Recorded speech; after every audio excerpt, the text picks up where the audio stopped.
Hello student, welcome to the KTHM e-learning portal. I am Pratik Shinde, working as an assistant professor in Department of Zoology, KTHM College, Nasik. In this lecture, we are going to discuss the chapter Sericulture and we are going to cover the topic rearing techniques. Outline of today's lecture. First, we will study disinfection method. Then, we studied the obtaining of quality egg. How to obtaining of good quality eggs. How to incubate or incubation of eggs. Hatching of egg. Brushing of egg. Feeding of the larva. And in the last session, we will study bed cleaning and mounting techniques. First is disinfection of rearing room and equipments. Disinfection. Disinfection is the destruction and killing of disease-causing germs. The proper disinfection is one of the key factors determining the success of sericulture and also essential in the prevention and control of silkworm diseases. In tropical conditions, out of 5 to 6 crops in a year or 5 to 6 generations in a year, sericulturists experience 2 to 3 crop or 2 to 3 generations failure or purely yield due to the silkworm diseases, which are very high during rainy and dry months.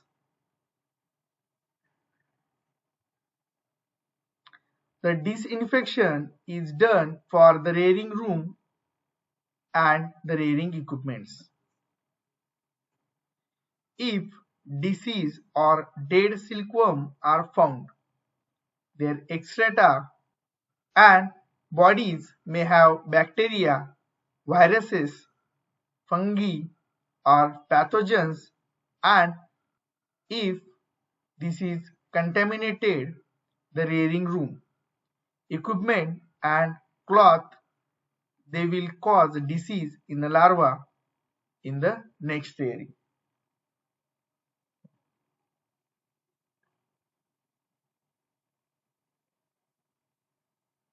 Disinfection methods, we will discuss first physical method. In physical method, first is sun drying. Sun drying method is cheap, convenient and easy to operate. Drying of rearing appliances in sunlight can cause disinfection, but sun drying cannot be carried out during rainy and winter season, and some appliances are likely to be damaged by exposure to the sunlight. Then the second is steaming. Disinfection by steaming may be used for rearing room and for some appliances which are not made up of wood or bamboo. But initial cost of installing the steaming apparatus like boiler and pipeline is high.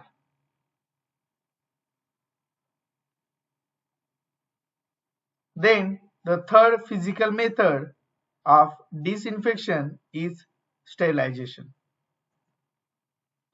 Sterilization with hot air is also a good method but cannot be used in a routine sericulture practice because of its production cost.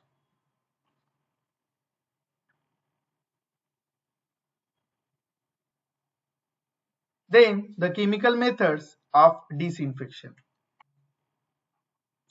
The chemicals generally used for disinfection are non-toxic to the man and animal and have broad spectrum activity, stable, readily water soluble and fair in cost. Common chemicals used for disinfection are chlorine as chloramines, iodine as iodophore, phenol as ceresol, and hexachlorophenol and hexachlorophene. Formaldehyde as formalin is used in a 2% and bleaching powder. These are used as spray, dusting and fumigants.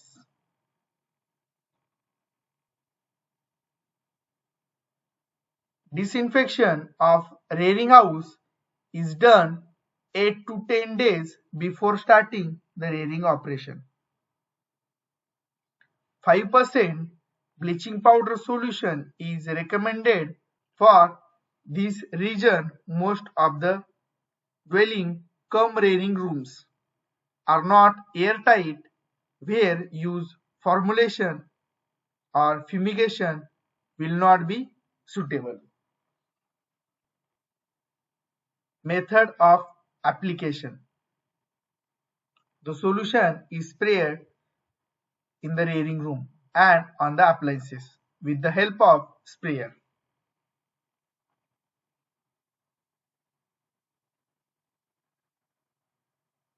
Then the rearing bed disinfection. Commonly used bed disinfection of this region are Labex, Archeo, Formulation, Chaff and Diethene M45. The composition of Labex is 97% of lime and 3% of bleaching powder. Method of application. When we use Diethene M45, then this is a powder in form. Powder is to be dusted with the help of muslin cloth.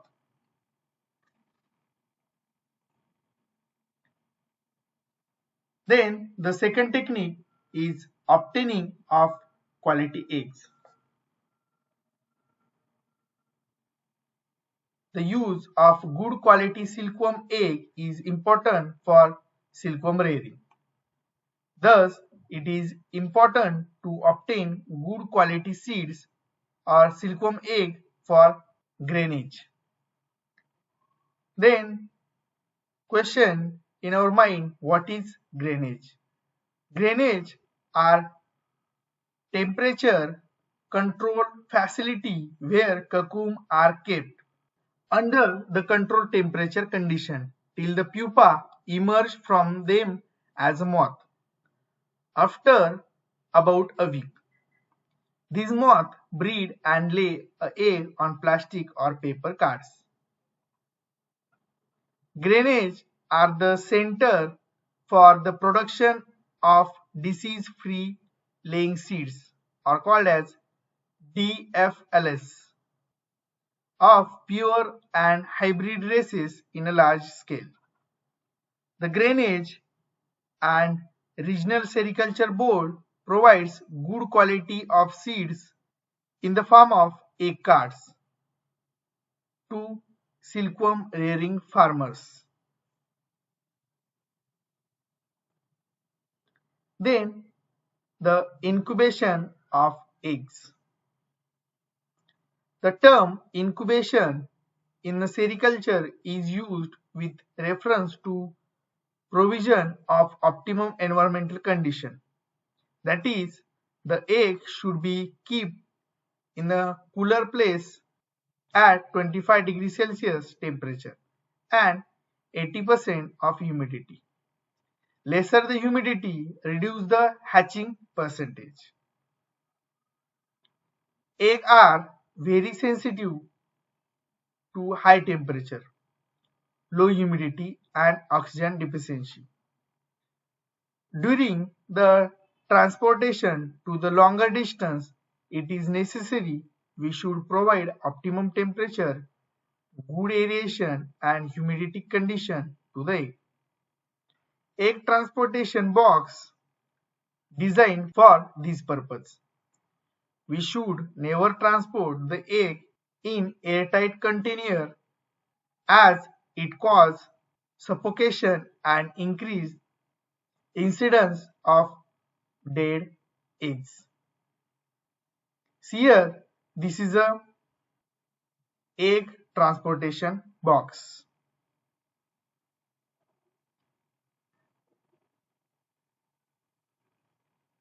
Then the egg incubator. Egg incubator, we have used Sino incubator.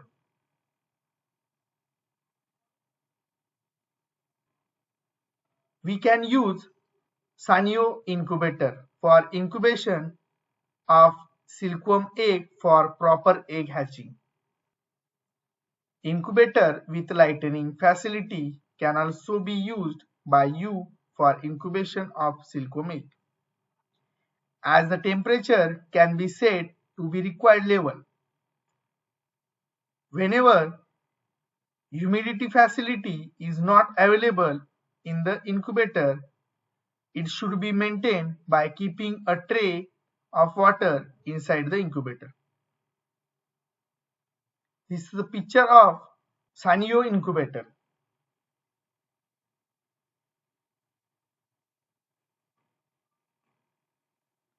Then, fourth technique in sericulture is hatching. The newly developed larva break out the eggshell and come out and is called as hatching. The eggs after reaching blue egg stage are kept in black box and kept in dark. In this way, the early maturing embryos are prevented from hatching and late maturing embryos are giving time to develop the catch up with early maturing one. As a result, all the egg reach to blue egg stage. These eggs hatch out in a response to phototropic stimulation. Egg exposed to the light. This method favors hatching more than 90%. The newly hatched larvae are black, hairy, and look like small ant and are called as ant or kego.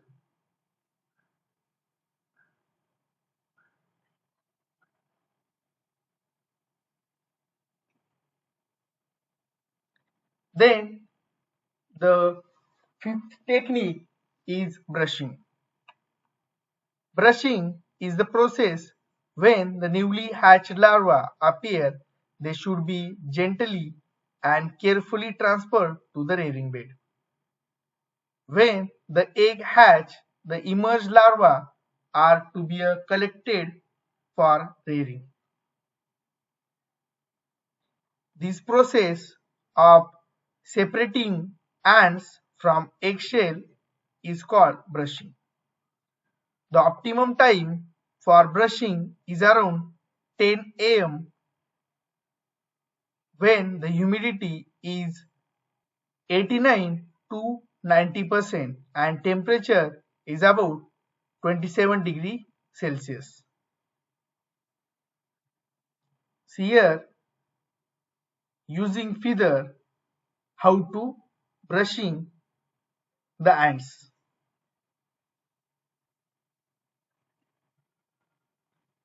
Then the brushing methods. The tapping method, feather method, brushing with mulberry leaves, husk feed method. First is feeding of the larva.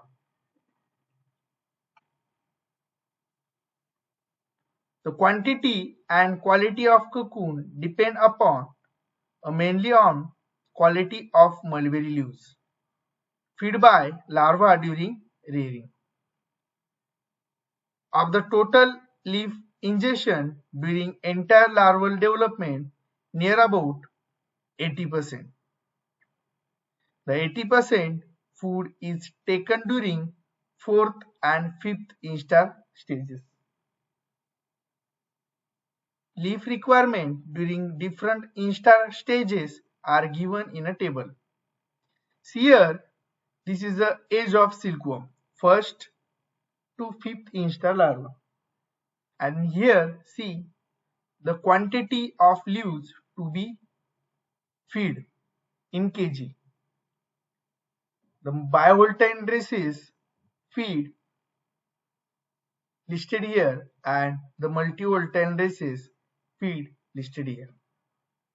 The first instar larva of bivoltine races feed about 1 to 2 kg mulberry leaves, and in case of multivoltine races feed same as 1 to 2 kg mulberry leaf. In case of second instar larva, 5 to 6 kg of mulberry leaves feed by bivoltine races, and in case of multivoltine races, the second instar larva feed 2 to 3 kg of mulberry leaf, and so on.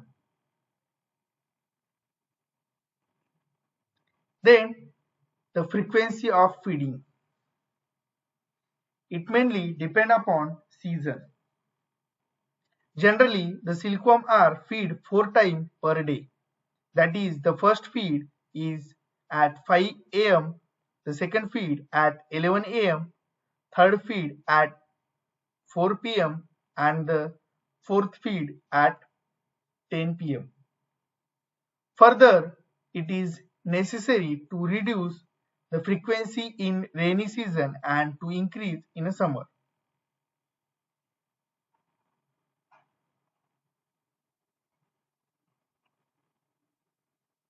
Then, the bed cleaning technique. The rearing trays of silkworm accumulate some unwanted mulberry leaves, fecal matter of silkworm, any dead or unhealthy worms, etc. All these, if not clean, combine to form a thick and damp litter, which promotes the growth of different microorganisms. Generations of heat and injuries, gases and depletion of oxygen. Hence, it is very necessary to remove litters periodically, and the process of it removal is called as bed cleaning. Frequent bed cleaning is avoided at the early stage of silkworm, as it may be harmful for tiny and delicate worms. There are main 3 types of bed cleaning methods. First is cleaning with husk, cleaning with net, and the third method is use husk and net.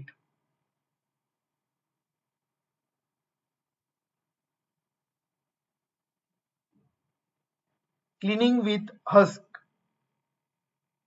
In this method, a thin layer of paddy husk is sprinkled over the silkworm bed evenly, so as to cover the bed completely. It is carried out just prior to the first feeding in the morning. The worm crawled through this thin layer and started feeding on the fresh leaves.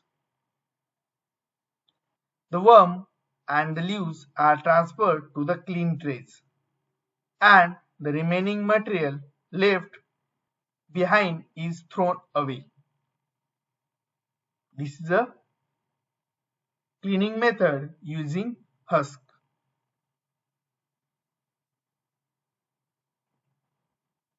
Then the cleaning with net. The net with suitable mesh size depending on the size of worm is spread over the bed just prior to the first feeding in the morning. Fresh leaves are spring over the trays. Worm crawl over through the net of fresh leaves. Simply by lifting the net larvae are transferred to another clean trays. This is simple method of cleaning which required less labor. Then the cleaning with husk and net method. In this method, a thin layer of paddy husk is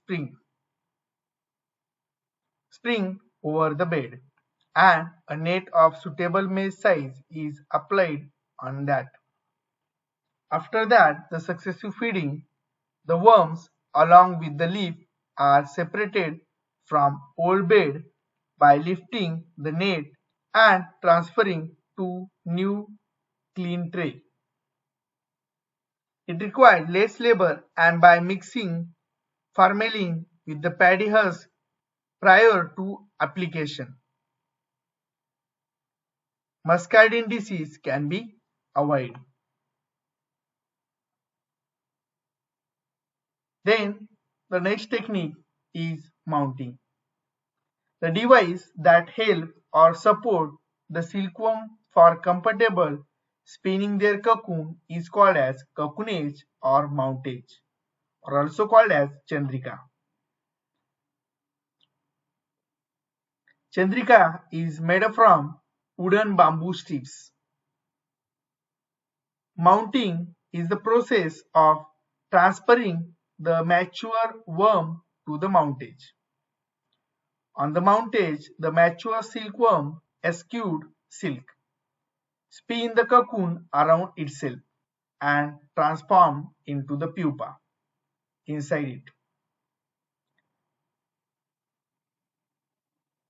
The aim of the sericulture is to rear the silkworm and providing them optimum conditions and mountage so that they can spin good cocoon with the best silk content.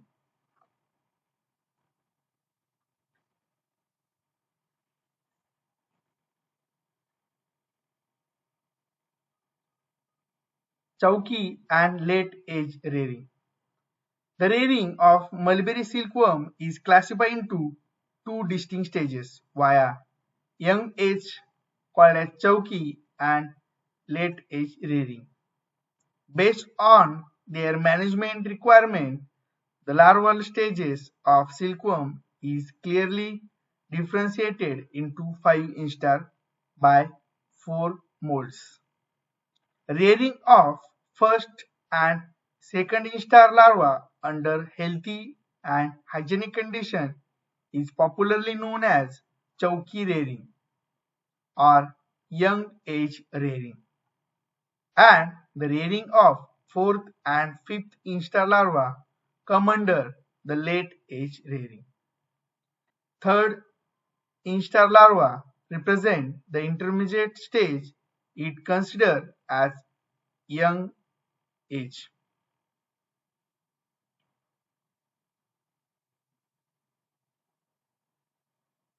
Thank you.